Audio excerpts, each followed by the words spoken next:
Yun guys, napadaan tayo dito sa windmill farm dito sa may Pinilla, no? So dito pala may mga viewing deck, tapos meron yung may bayad, meron yung walang bayad. Doon sa may bayad, parang doon na ata yun sa may puting gate,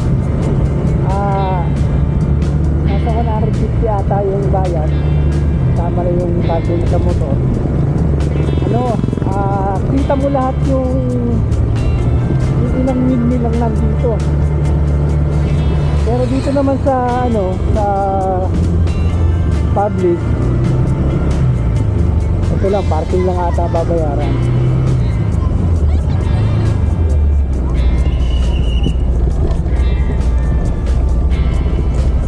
So dito yung public viewing, no?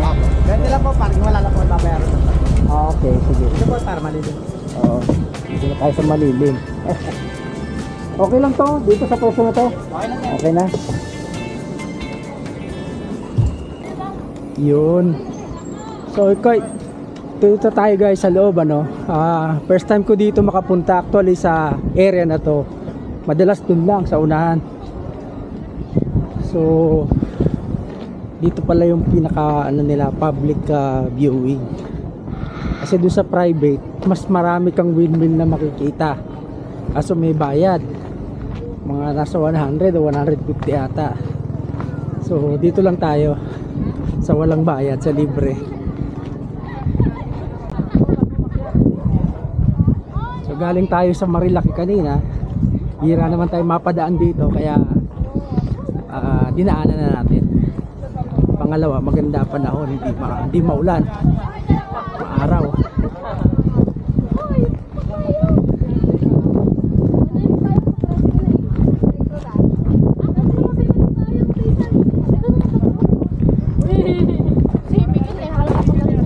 Ito na pala ang itsura rito ngayon. Doon kasi may private din na isa, medyo mababa ang singil, pero ganoon din, hindi mo pa rin makita lahat. Ito, grabe, mula puno hanggang taas. Yun, overlooking pa sa guys, overlooking pa sa Laguna de Bay.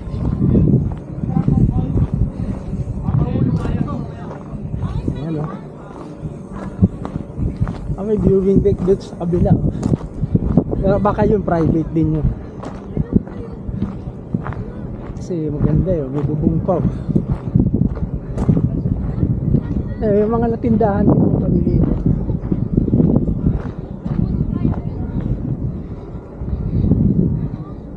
Yun, ayan yung Laguna de Bay.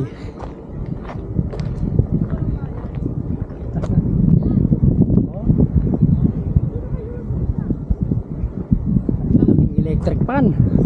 Ito mesa.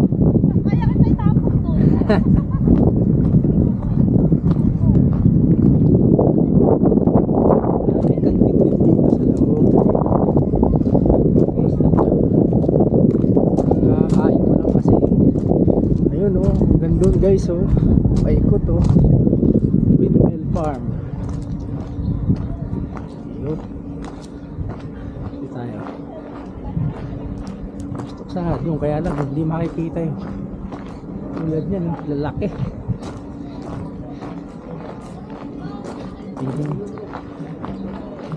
Okay, tingnan natin kung ano mga nandito. Vena Energy. So ito yung inaano niya.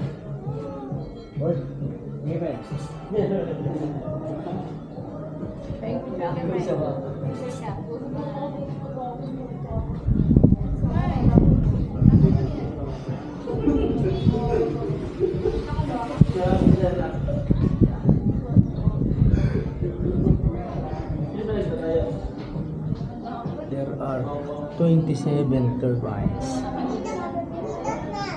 Dami ayan mga pwesto ng turbines.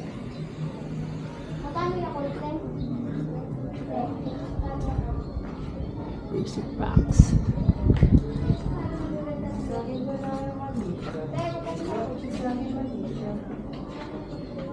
Shrines. Mount Sembrano, bahay na bato. Saan banda to? Casa Oleta. Alright.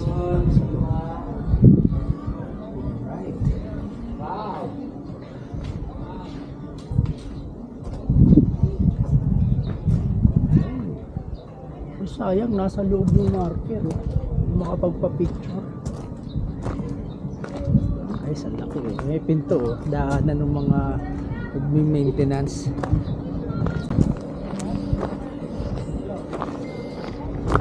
So, yun lang guys. Ang ganap dito, viewing area lang talaga. Tapos meron din namang parang maliit na tindahan dyan. Pwedeng kumakain na kaso walang tindera. Tapos, ayan. Yung mga bilihan din na souvenir. Pwede rin kaya may CR din pala sila dito, pero baka may bayad siyempre for maintenance.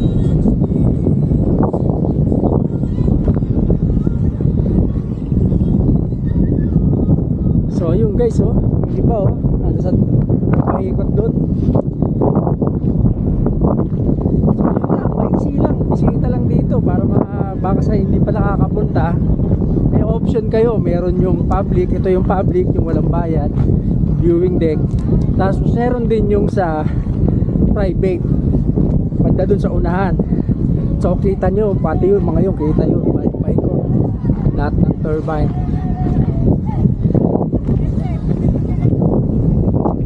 Yan, may mga tindahan din dito saan pwede kayong bumili ng mga makakain. Yan, may tindahan ng buko. Yan. Okay naman. Ayun, may kantin nga doon sa kabila eh. Tapos sa taas ng kantin may viewing deck pa rin.